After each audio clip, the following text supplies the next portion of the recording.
Good morning, St. Francis, and good morning, people of God. It is Monday, the second day of May, 2022. It is Monday of the third week of Easter. It is also the memorial of Saint Athanasius, bishop, theologian, scholar of the ancient church. It is also the 16th day of Easter. Today is Spirit Week at our school, the Franciscan school. It is Crazy Hat Day. I didn't realize that this morning. I would have worn a crazier hat, so I just wore this hat crazily. So there it is. Okay. On this Monday of the third week of Easter, again, there's special readings for Saint Athanasius. He was a very colorful character.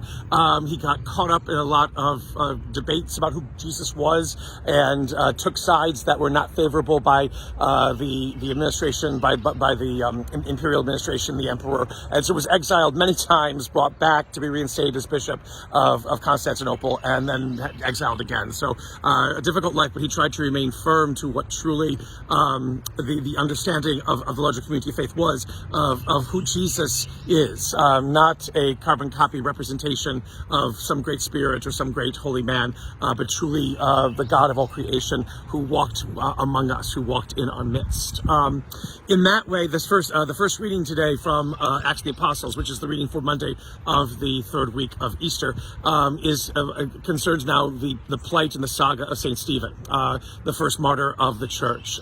And again, people bring him before the Jewish authorities, again saying that he is preaching absurdities and stirring the people to riot, but they twist his words, and they twist what it is that he actually preaches, and basically says that this Jesus who he preaches is going to tear down the temple and destroy the laws of Moses and ruin life and ruin the status quo and everything for all Judaism, which again Jesus constantly says he is not doing. But again, this is where public opinion, when it goes crazy and haywire and chaotic, begins to create a whole bunch of scenarios and narratives that are blatantly false, but because they tap into people's fears, they begin to believe them, and they begin to think that they are the truth when they are not. It is so frightening and sad sometimes how what happens 2,000 years ago can repeat itself, perhaps even in our own day and age in which we live. To be faithful to the truth is one of the characteristics and responsibilities of us as believers in this world, to know what the truth is, as uncomfortable as it is, as unsettling as it is, as difficult as it is, but to know what it is and to embrace it, because through that truth lies hope and life in abundance.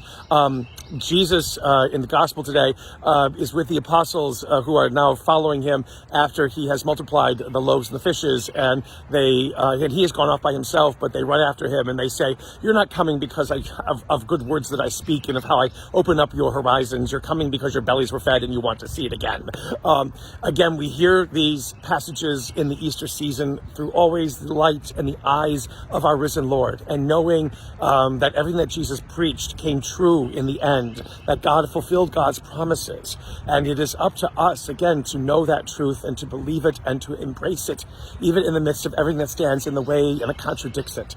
Because if we do not embrace this truth and preach it with our lives, then the truth falters, and the ability of the reign of God to be seen upon this earth is set back more and more. God values our input. God needs our input in what it is that we have to say and how we have to live, that trust that God knows what God is doing, and that God will lead us through whatever pain and suffering we experience into hope and wonder and glory. That is the new life of resurrection. That is the new life of our risen Christ. That is the embodiment of this Easter season. A continued blessed Easter, St. Francis and people of God. May the Lord give you his peace.